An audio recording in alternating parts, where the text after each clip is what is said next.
Lessons on Bhakti-Yoga, the yoga through devotion. We have been considering Raja Yoga and the physical exercises.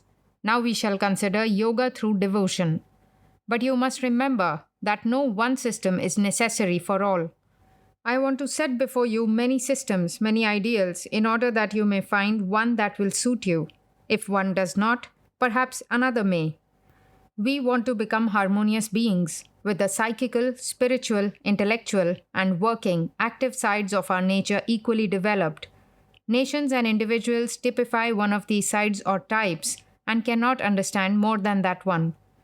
They get so built up into one ideal that they cannot see any other. The ideal is really that we should become many-sided. Indeed, the cause of the misery of the world is that we are so one-sided that we cannot sympathize with one another. Consider a man looking at the sun from beneath the earth, up the shaft of a mine. He sees one aspect of the sun. Then another man sees the sun from the earth's level, another through mist and fog, another from the mountain top. To each, the sun is a different appearance. So there are many appearances, but in reality, there is only one sun. There is diversity of vision, but one object, and that is the sun. Each man, according to his nature, has a peculiar tendency and takes to certain ideals and a certain path by which to reach them, but the goal is always the same to all. The Roman Catholic is deep and spiritual, but he has lost breadth. The Unitarian is wide, but he has lost spirituality and considers religion as of divided importance. What we want is the depth of the Roman Catholic and the breadth of the Unitarian. We must be as broad as the skies, as deep as the ocean. We must have the zeal of the fanatic, the depth of the mystic, and the width of the agnostic. The word toleration has acquired an unpleasant association with the conceited man who, thinking himself in a high position, looks down on his fellow creatures with pity. This is a horrible state of mind. We are all traveling the same way, towards the same goal, but by different paths made by the necessities of the case to suit diverse minds. We must become many-sided. Indeed, we must become protean in character, so as not only to tolerate, but to do what is much more difficult, to sympathize, to enter into another's path, and feel with him in his aspirations and seeking after God. There are two elements in every religion, a positive and a negative. In Christianity, for instance, when you speak of the incarnation, of the Trinity, of salvation through Jesus Christ, I am with you. I say, very good, that I also hold true. But when you go on to say, there is no other true religion, there is no other revelation of God, then I say, stop. I cannot go with you when you shut out, when you deny. Every religion has a message to deliver, something to teach man. But when it begins to protest, when it tries to disturb others, then it takes up a negative and therefore a dangerous position and does not know where to begin or where to end. Every force completes a circuit. The force we call man starts from the infinite God and must return to him. This return to God must be accomplished in one of two ways, either by slowly drifting back, going with nature, or by our own inward power, which causes us to stop on our course, which would, if left alone, carry us in a circuit back to God, and violently turn round and find God, as it were, by a shortcut. This is what the yogi does. I have said that every man must choose his own ideal which is in accord with his nature. This ideal is called a man's Ishta. You must keep it sacred and therefore secret. And when you worship God, worship according to your Ishta. How are we to find out the particular method? It is very difficult, but as you persevere in your worship, it will come of itself. Three things are the special gifts of God to man: the human body, the desire to be free, and the blessing of help from one who is already free. Now we cannot have devotion without a personal God. There must be the lover and the beloved. God is an infinitized human being. It is bound to be so. For so long as we are human, we must have a humanized God. We are forced to see a personal God and Him only. Consider how all that we see in this world is not the object pure and simple, but the object plus our own mind. The chair plus the chair's reaction on your mind is the real chair. You must color everything with your mind, and then alone you can see it. Example, the white, square, shiny, hard box seen by the man with 3 senses, then by the man with 4 senses, then by him with 5 senses. The last alone sees it with all the enumerated qualities, and each one before has seen an additional one to the previous man. Now suppose a man with 6 senses sees the same box. He would see still another quality added. Because I see love and knowledge, I know the universal cause is manifesting that love and knowledge. How can that be loveless which causes love in me? We cannot think of the universal cause without human qualities. To see God as separate from ourselves in the universe is necessary as a first step. There are 3 visions of God. The lowest vision, when God seems to have a body like ourselves. See Byzantine art. A higher vision, when we invest God with human qualities, and then on till we come to the highest vision, when we see God. But remember that in all these steps we are seeing God and God alone. There is no illusion in it, no mistake. Just as when we saw the sun from different points, it was still the sun and not the moon or anything else. We cannot help seeing God as we are, infinitized, but still as we are. Suppose we try to conceive God as the absolute. We should have again to come back to the relative state in order to enjoy and love. The devotion to God as seen in every religion is divided into 2 parts. The devotion which works through forms and ceremonies and through words, and that which works through love. In this world we are bound by laws, and we are always striving to break through these laws. We are always trying to disobey, to trample on nature. For instance, nature gives us no houses. We build them. Nature made us naked. We clothe ourselves. Man's goal is to be free. And just in so far as we fare incompetent to break nature's laws shall we suffer. We only obey nature's law in order to be outlawed, beyond law. The whole struggle of life is not to obey. That is why I sympathize with Christian scientists, for they teach the liberty of man and the divinity of soul.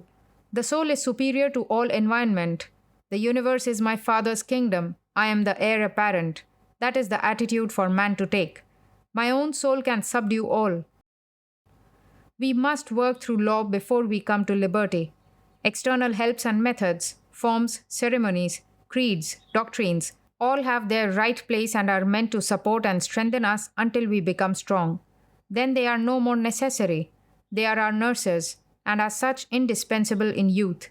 Even books are nurses, medicines are nurses. But we must work to bring about the time when man shall recognize his mastery over his own body. Herbs and medicines have power over us as long as we allow them. When we become strong, these external methods are no more necessary.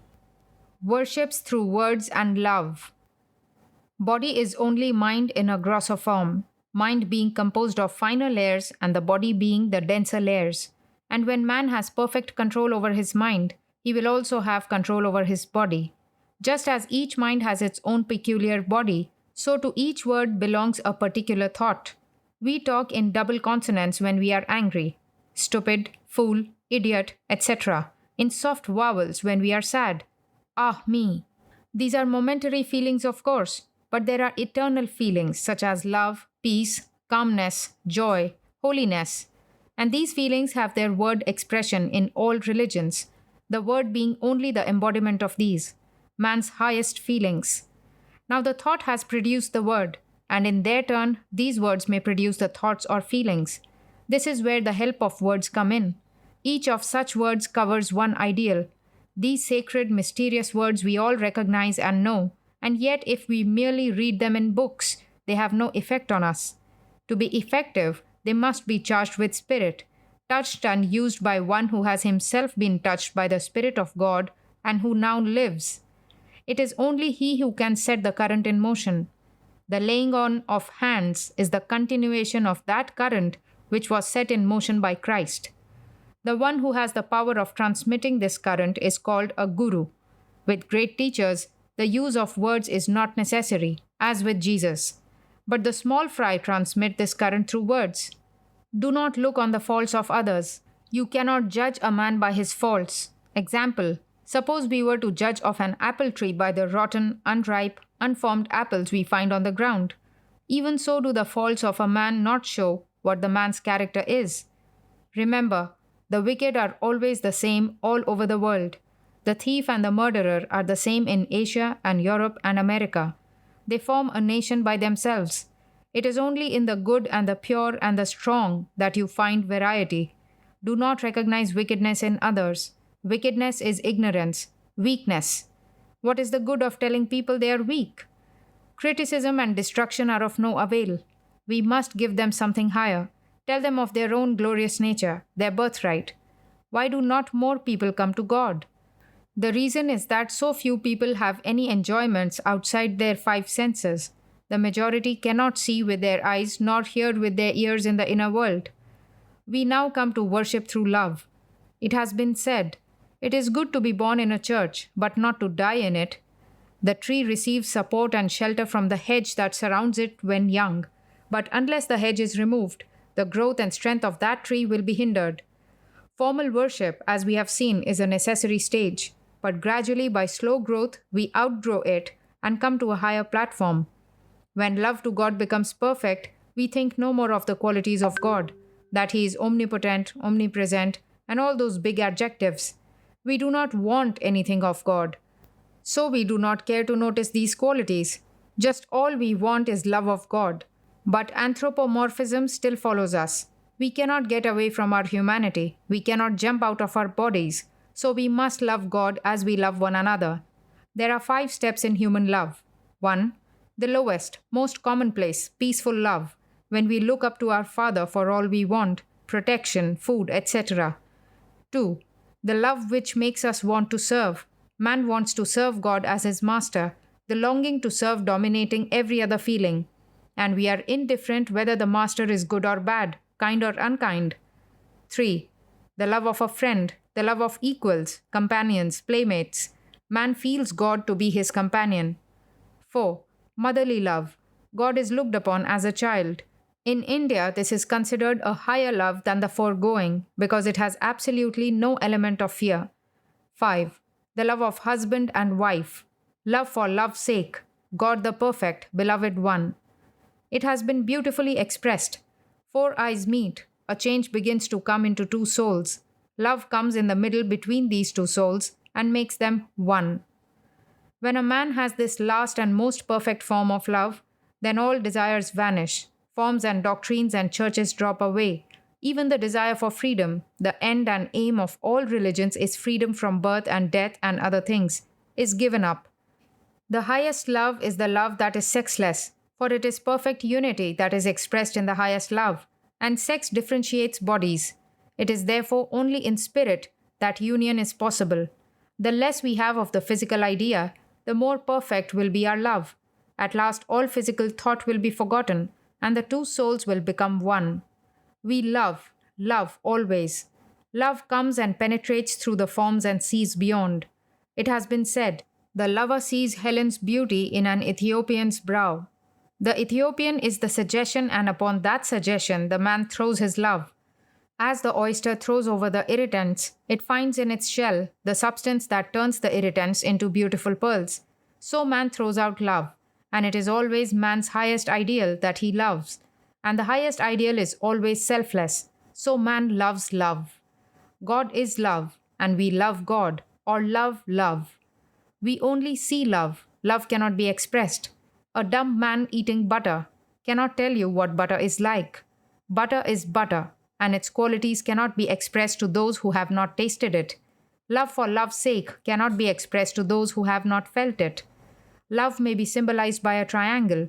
The first angle is, love never begs, never asks for anything. The second, love knows no fear. The third, and the apex, love for love's sake. Through the power of love, the senses become finer and higher. The perfect love is very rare in human relation, for human love is almost always interdependent and mutual. But God's love is a constant stream. Nothing can hurt or disturb it.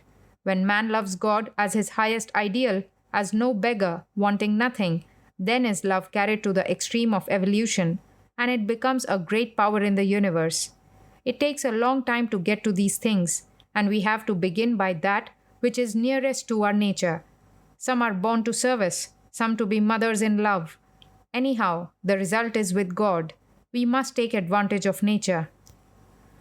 On doing good to the world. We are asked, what good is your religion to society? Society is made a test of truth. Now this is very illogical. Society is only a stage of growth through which we are passing. We might just as well judge the good or utility of a scientific discovery by its use to the baby. It is simply monstrous. If the social state were permanent, it would be the same as if the baby remained a baby. There can be no perfect man baby. The words are a contradiction in terms, so there can be no perfect society. Man must and will grow out of such early stages. Society is good at a certain stage, but it cannot be our ideal. It is a constant flux. The present mercantile civilization must die, with all its pretensions and humbug, all a kind of Lord Mayor's show. What the world wants is thought power through individuals. My master used to say, "Why don't you help your own lotus flower to bloom? The bees will then come of themselves." The world needs people who are mad with the love of God. You must believe in yourself, and then you will believe in God. The history of the world is that of 6 men of faith, 6 men of deep, pure character. We need to have 3 things: the heart to feel, the brain to conceive, the hand to work. First, we must go out of the world and make ourselves fit instruments. Make yourself a dynamo. Feel first for the world.